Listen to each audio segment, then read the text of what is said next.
Buenas tardes, somos el equipo 2, estamos conformados por Marco Antonio, Uribe Hernández, Franco Flores, Rodolfo Flores y su servidor Ricardo Estrada. Les vamos a hablar sobre el tema de los derechos de los animales y sus cuidados. ¿Se han puesto a pensar que los animales también tienen derechos fundamentales? No son solo mascotas o seres vivos, también tienen dignidad y merecen respeto. Sí, por ejemplo, el derecho a la vida es básico. Los animales no deben morir por diversión o negligencia. La caza furtiva o los sacrificios inhumanos son claros ejemplos de violación a este derecho. Incluso, muchas especies están en peligro de extinción por estas prácticas. Exacto, y no solo eso, sino que debemos pensar en todos los animales, no solo los domésticos, los animales salvajes también merecen vivir sin la amenaza constante de la mano humana. Además, el derecho a la libertad es crucial. No solo es tener un espacio grande para moverse, es donde pueden vivir de manera natural. Por ejemplo, muchas aves o felinos en zoológicos nunca pueden cazar ni comportarse como lo harían en su hábitat. Y eso afecta directamente su bienestar físico y emocional. Los animales encerrados pueden desarrollar estrés, ansiedad o incluso enfermedades que no tendrían en la libertad. Por otro lado, el derecho a la integridad física nos recuerda que ningún animal debe sufrir dolor innecesario. No hablamos solo de maltrato físico, sino también de experimentación cruel o peleas de animales. Sí, y tristemente todavía hay lugares donde los animales son explotados para entretenimiento o pruebas científicas sin ética. Por eso existen leyes y normas que buscan regular estas prácticas, aunque no siempre se cumplen. Y no podemos olvidar el derecho a un ambiente saludable. Los animales necesitan agua limpia, aire puro, comida segura y espacios libres de contaminación. La deforestación, los incendios y el cambio climático están destruyendo hábitats enteros. Exactamente, y cuando destruimos su entorno, no solo se afecta a ellos, también se altera el ecosistema completo. Muchas especies dependen unas de otras para sobrevivir y cuando desaparece una, todo se desequilibra. También está el derecho a ser tratados con respeto. Esto va más allá de no hacerles daño. Significa reconocer y también emociones que pueden sentir miedo, alegría, dolor o cariño. Por ejemplo, un perro abandonado siente tristeza, ansiedad y miedo. No podemos ignorar eso. Cada animal merece ser escuchado y cuidado, aunque no pueda comunicarse con palabras.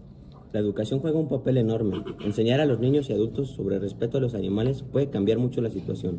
La gente suele maltratar a lo que no entiende. Y, además, hay muchas maneras de ayudar sin gastar mucho dinero.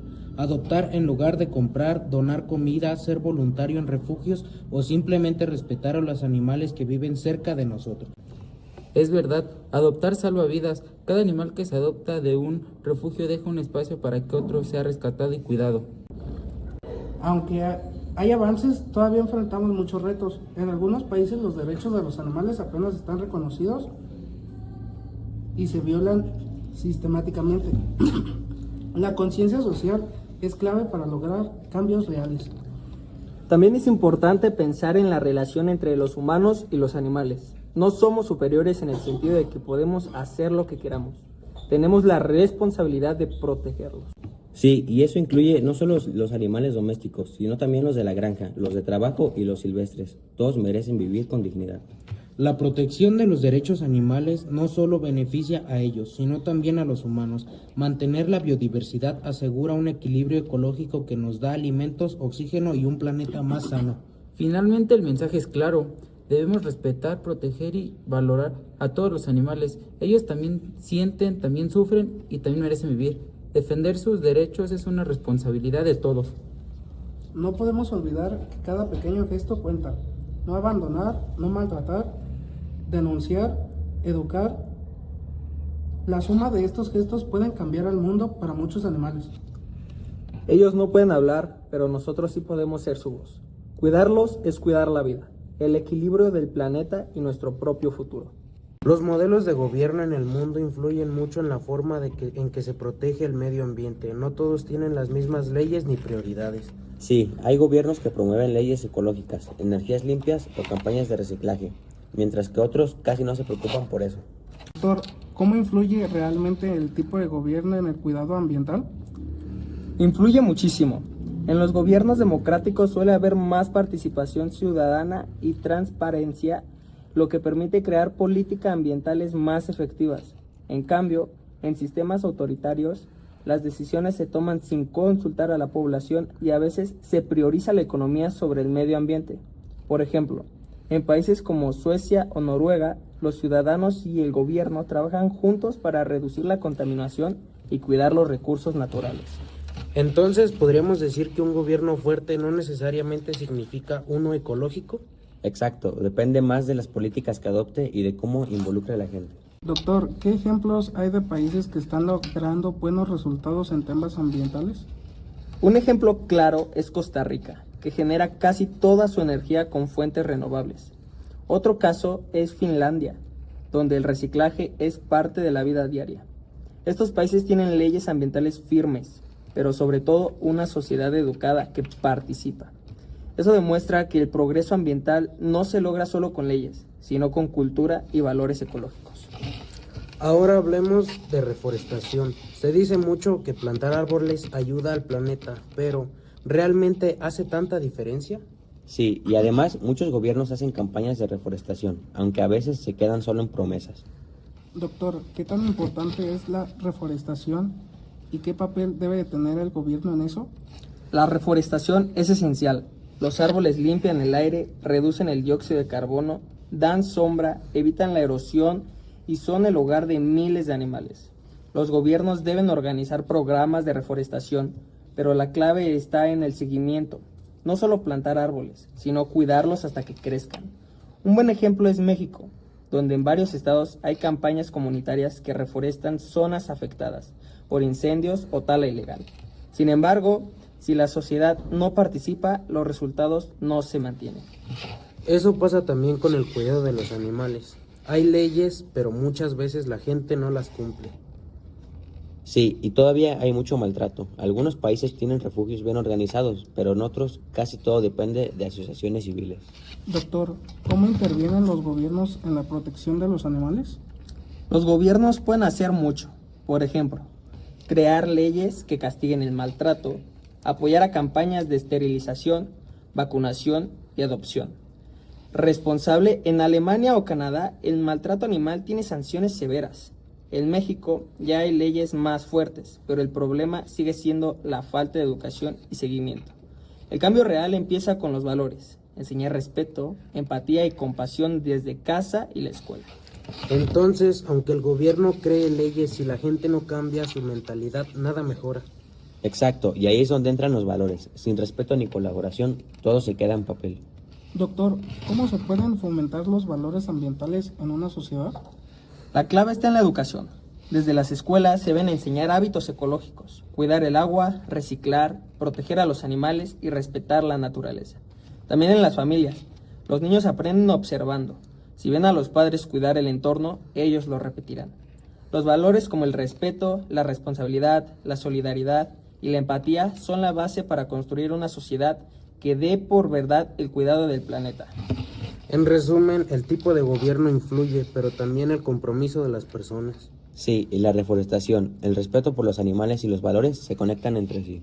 Doctor, ¿cómo puede un ciudadano común colaborar con su gobierno para mejorar el medio ambiente?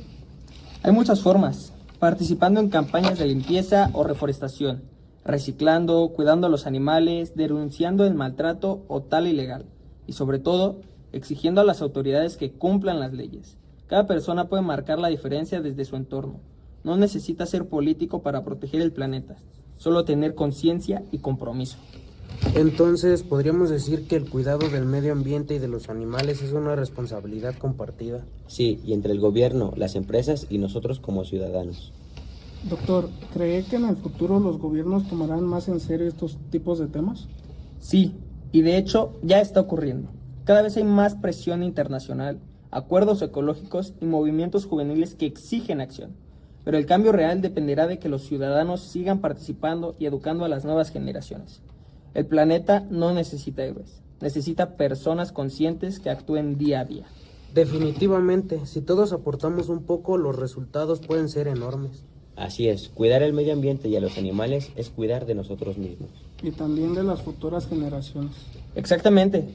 Recordemos que cada acción cuenta. El respeto, la colaboración y la adopción son para las herramientas más poderosas para proteger nuestro planeta.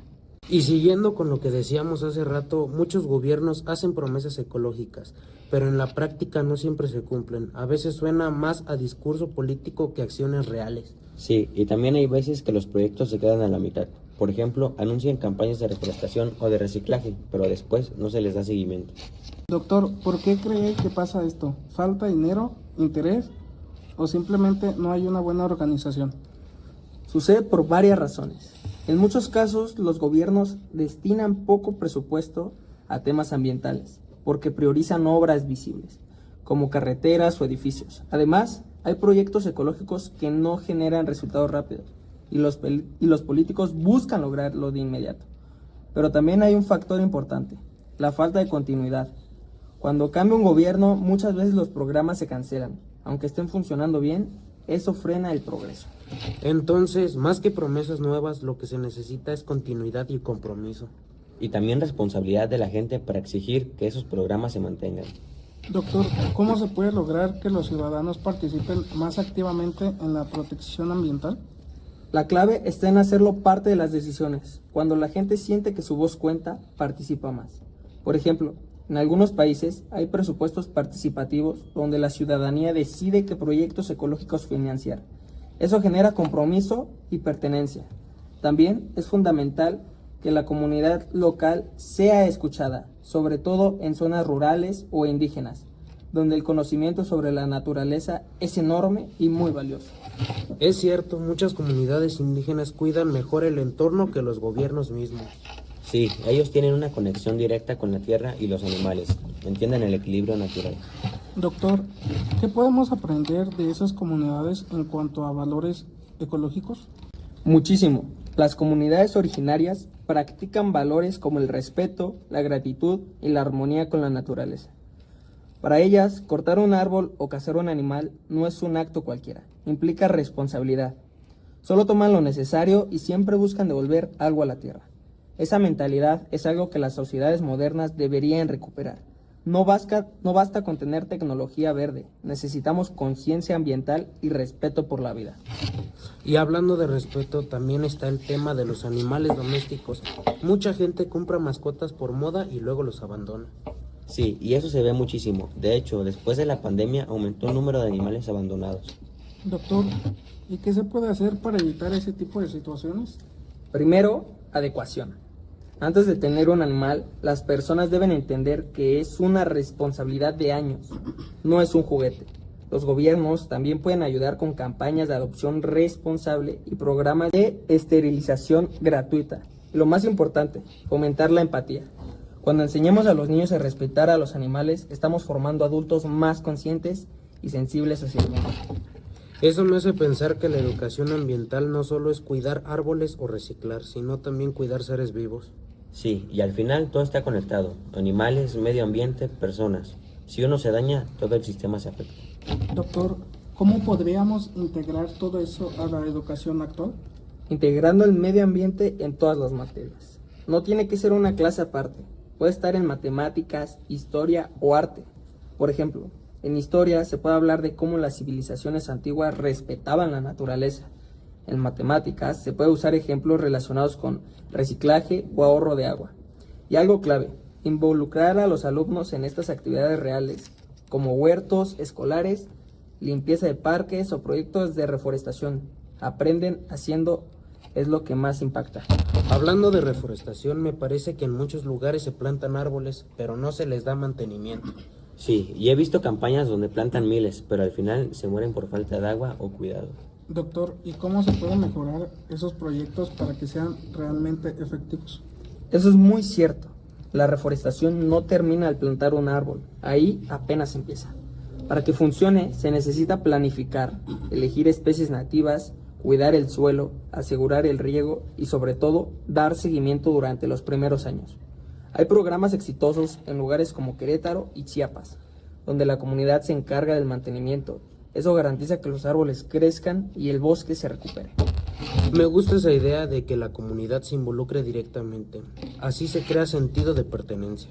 y también puede generar empleos verdes, ¿no? Personas que se dediquen a cuidar los ecosistemas. Doctor, ¿cómo pueden los gobiernos apoyar ese tipo de empleos ecológicos?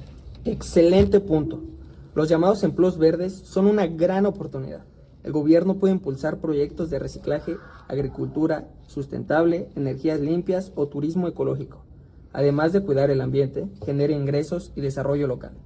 Invertir en estos trabajos es una manera inteligente de proteger el planeta y al mismo tiempo fortalecer la economía. Entonces, cuidar el medio ambiente también puede ser rentable, no solo una obligación. Exacto, si se hace bien, se pueden crear beneficios económicos y ambientales al mismo tiempo. Doctor, ¿y qué papel tienen las empresas en todo esto? Las empresas tienen una gran responsabilidad, pero también pueden ser parte de la solución si adoptan prácticas sustentables.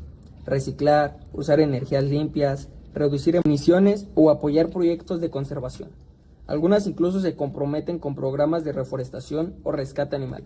Sin embargo, debe haber supervisión del gobierno para que no se quede solo en imagen o publicidad. Eso me recuerda a las campañas de empresas que dicen ser ecológicas, pero en realidad siguen contaminando. Sí, es lo que llaman greenwashing, ¿verdad? Fingir que son verdes, pero solo para quedar bien. Doctor, ¿y cómo puede evitarse eso? Exactamente. Para evitarlo se necesita transparencia. Los gobiernos deben exigir reportes ambientales reales y los consumidores deben informarse y elegir productos responsables. La presión social es muy poderosa. Cuando la gente deja de comprar a empresas contaminantes, estas cambian su comportamiento. Entonces, en resumen, cuidar al medio ambiente es un trabajo conjunto entre gobierno, empresas y ciudadanos. Sí, y todos deben actuar con valores, respeto, empatía, colaboración y honestidad. Doctor, si tuviera que resumirlo en una frase, ¿cuál sería el mensaje principal de todo eso?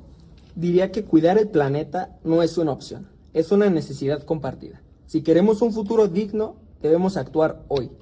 Reforestar, respetar la vida animal, reducir el consumo y mantener los valores humanos que nos conectan con la naturaleza. El planeta puede vivir sin nosotros, pero nosotros no podemos vivir sin él. Qué gran reflexión, doctor. Creo que todos quedamos con una enseñanza muy clara. Que cada acción, por pequeña que sea, cuenta. Y que los valores son la raíz del cambio verdadero. Así es, si hay valores, hay compromiso. Y si hay un compromiso, hay futuro. Y entonces, ¿cómo era esa frase? ¡A la verga!